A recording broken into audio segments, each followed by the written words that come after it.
Imagine a family where love isn't just shared, it multiplies. Where every new person joining, by marriage or partnership brings this a whole new layer. Complexity, yeah, but also joy, and sometimes, let's be honest, maybe some outright chaos. That's pretty much the reality for blended families, and if you're part of one, you definitely know it's a journey, unlike any other. It really is a unique journey and actually becoming much more common these days. Blended families are rapidly turning into one of the most prevalent family structures in modern society. Is that right? Yeah, to give you a sense, Pew Research found back in 2019 that a significant chunk, 16% of kids under 18 were living with a step-parent or some kind of blended family member or even a cohabiting partner. Wow, 16%. That's a lot of families figuring this out. It's a huge segment of the population navigating these very distinct dynamics, yeah. Yeah. Okay, so our mission today on this deep dive is really to unpack this fascinating, often, messy, but hopefully ultimately rewarding landscape. We're going to explore those unique dynamics, the hurdles that can sometimes feel massive like mountains, and also the profound, often really unexpected joys of blended family life. So think of this as like your shortcut to understanding this complex world. We're drawing insights from different places to help you navigate it. And I think it's so important to say up front, while blending families can be incredibly rewarding, it really demands immense patience, deep understanding too, and maybe most crucially, effective communication. You need that to foster a truly harmonious, loving environment for everyone involved. Right. It's definitely a marathon, not a sprint. But that's a really good way to put it, a marathon. Okay, let's start then with maybe the unvarnished truth. Let's dive into some of the bigger challenges first. One of the biggest, I imagine, right out of the gate is just the adjustment period. Exactly. It's not like flipping a switch. It's a gradual evolution. Every single family member, but especially the kids, they need considerable time. Time to adjust to new living arrangements, new roles, new relationships, even just a different set of house rules. We often see children kind of clinging to how things used to be. And this shift, it naturally brings discomfort. It shows up differently in every child, of course. But often you see feelings of insecurity, maybe even competition for a parent's attention. Like their whole world has tilted. It's like asking them to learn completely new choreography right in the middle of the dance. It's unsettling. Yeah, I can see that. And building on that, what about just the sheer complexity? You mentioned new relationships, new roles. It sounds like more than just adding people. It's like a whole new family ecosystem gets created. That's a perfect way to describe it, an intricate web. And this complexity, it often leads to something we call divided loyalties. This is where kids can feel really caught, like squarely in the middle, torn between their biological parents and their step-parents. Trying to balance all these relationships, each one with its own history and needs, well, it can be extremely complicated and emotionally taxing, frankly, for everyone trying to figure out where they fit. That sounds like a constant tightrope walk.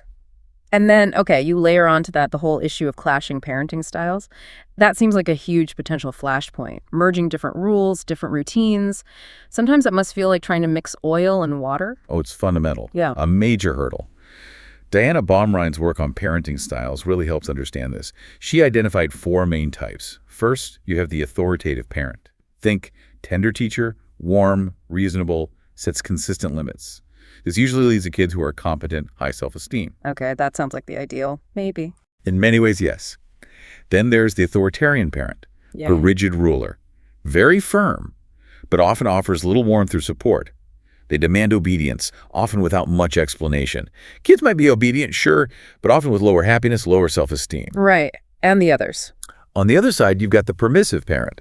They're warm, they're caring, but maybe not firm enough. They tend to be lenient, have trouble setting limits. Their kids sometimes struggle with self-regulation, maybe low happiness, trouble respecting authority later on. Okay. And finally, there's the uninvolved parent, neither warm nor really firm, often emotionally absent. And that style, unfortunately, tends to lead to the most negative outcomes for kids. So you can see how mixing those would be tricky. Exactly. The challenge just explodes when these styles merge under one roof. Okay. There's a case study from the Gottman Institute about Rick and Claire. Rick had a military background, so he leaned pretty authoritarian, expected immediate obedience from his daughter and his stepkids. Claire, though, she was much more permissive. Maybe some guilt from her divorce, perhaps. She gave her kids a lot of leeway. So they're completely different approaches. It just created constant conflict. Yeah. And the kids, totally confused. Which rules apply? whose authority actually matters here. Wow. Yeah. And this is where that really nuanced insight comes in for step-parents. Connection, like real, genuine connection, has to come before correction. If a step-parent tries to lay down the law too early, before that bond is there, The kids just push back. they're far more likely to resent them. Yeah. It's like you wouldn't try to build the roof of a house before you've laid a solid foundation, right? No, that makes perfect sense. The timing and who is doing the disciplining matters hugely. Wow. Okay, and speaking of sensitive areas, maybe the most delicate dance of all, navigating interactions with ex-partners. This has got to be a minefield for so many families. It absolutely can be. Yeah. Especially if the previous relationships ended badly. And, the raw comments you see online, like on Reddit threads about this, they really bring it home. People in blended families talk about constant chaos sometimes, crying, yelling from stepkids, leading to this feeling of no privacy, feeling totally overwhelmed. That sounds exhausting. It is. Some step-parents even admit feeling like it's them against me, Right. or that they're, losing their own happiness.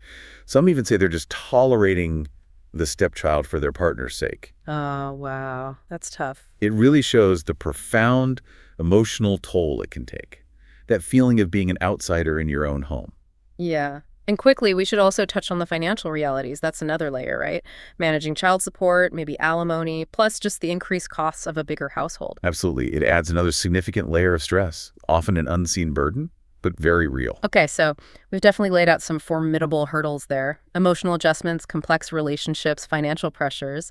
It's clear this journey isn't always smooth sailing. Rarely is, no. But the good news is there are strategies, real, actionable ways to navigate these waters. So let's pivot now. Let's talk about building bridges, key strategies for success. How do we start turning these challenges around? First up, you mentioned it earlier, the power of open communication.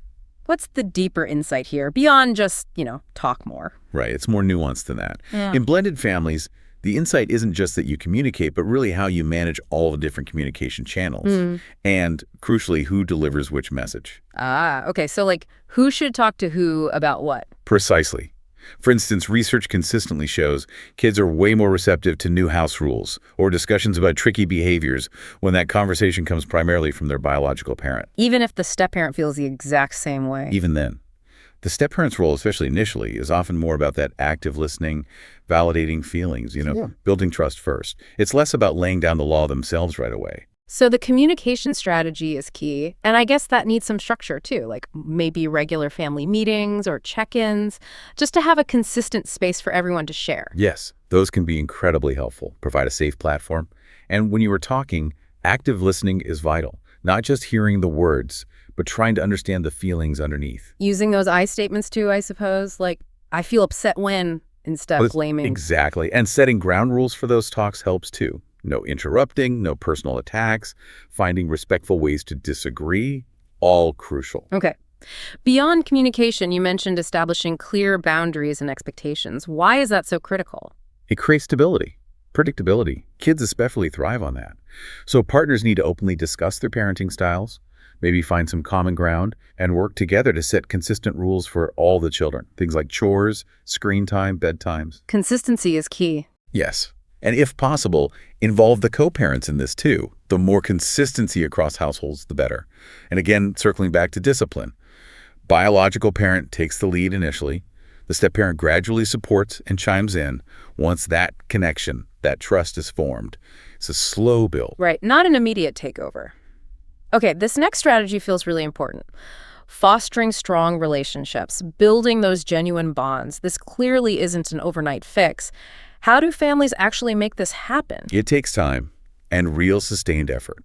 Simple strategies include just spending quality one-on-one time and quality family time together. Family outings, game nights, sharing hobbies, whatever works for your family. And encouraging the step-siblings to connect, too. Definitely. Encourage them to develop their own relationships, not just as part of the larger family unit. And here's a subtle but, I think, powerful tip, specifically for step-parents. Genuine connection often sparks when you join a child in something they already love. Instead of always trying to create new family activities, dive into their world, their favorite video game, the book series they're obsessed with. That shared interest can be a surprising bridge. That's a great point. Meet them on their turf. Exactly. Offer affection, but don't force it. And crucially, make sure they feel like they belong. A child's perception of belonging is so closely tied to their relationship with their step-parent. And also, don't forget to notice and praise their efforts, their positive contributions. Little acknowledgments go a long way. Brilliant insight. Meet them where they are. Okay, so what does all this mean for the couple, the ones at the very center of this new family? Building a united front as a couple sounds like the absolute foundation everything else is built on. It absolutely is. The strength of that couple's relationship, it underpins the entire blended family structure. Key things here. Regular, honest communication between the partners about the challenges, the successes, presenting that united front on the important stuff, like discipline. So the kids see they're a team. Yes. And openly showing affection and support for each other in front of the kids. That models a healthy relationship. Gottman's research talks about adopting an us against the problem mindset. That's way more effective than letting issues create an us against each other dynamic. Your bond is really the blueprint for the new family. That makes so much sense. Okay, and then the really tricky one for many, navigating co-parenting with ex-partners. This can be, well, the most challenging, most emotionally charged part of the whole thing, right? It certainly can be. The number one goal here, it has to be prioritizing the kids' best interests. Above personal feelings, above past grievances. Easier said than done sometimes, I bet. Oh, absolutely. But essential. Strive for as much consistency across both households as you can manage. Similar rules, similar routines that gives kids stability. Set clear boundaries about roles and responsibilities. Establish clear communication channels, maybe calls for urgent things, texts or emails for schedules. Keep it businesslike, almost. In some ways, yes. Professional politeness can help. Be flexible when you can. Address issues constructively, and really try to leave past relationship baggage out of parenting discussions. If conflicts just keep happening or things get really acrimonious, seriously consider mediation or co-parenting counseling. Getting neutral support can be invaluable. Some really practical advice there. Okay. Okay, after focusing on the hurdles and how to manage them, let's shift gears. Let's talk about celebrating the joys, the unexpected upside. Because despite all the challenges, there really is so much potential good here, isn't there? Oh, there's a huge upside. Absolutely.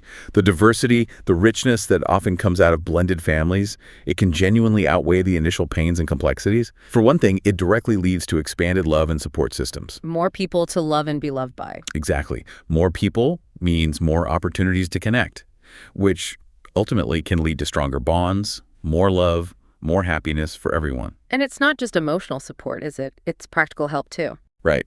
An extended support system means potentially more adults to share childcare, maybe pitch in with housework, offer advice, just be there when the kids need someone. Yeah. Parenting expert Dana Hurt shared her own story.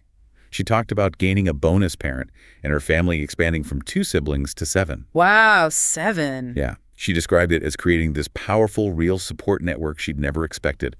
A genuine expansion of her world. That's amazing. And this expansion, it must broaden kids' horizons, too. Definitely. It leads to exposure to diverse perspectives and enhanced social skills.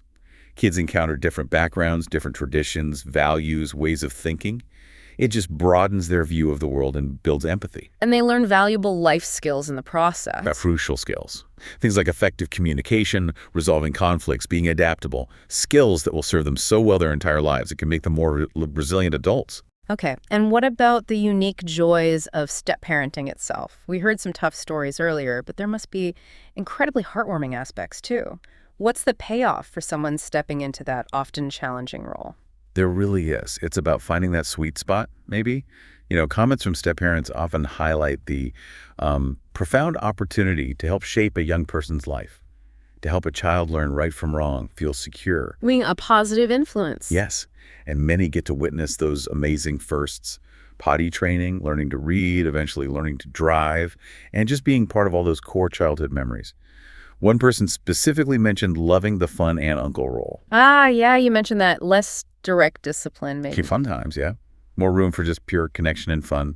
People talk about the sweetness of just random hugs or the I love you more's arguments, Yeah. the way laughter fills the house, those unexpected moments of connection. That sounds lovely. And creating specific traditions, too. Like, I saw a mention of Harry Potter movie nights.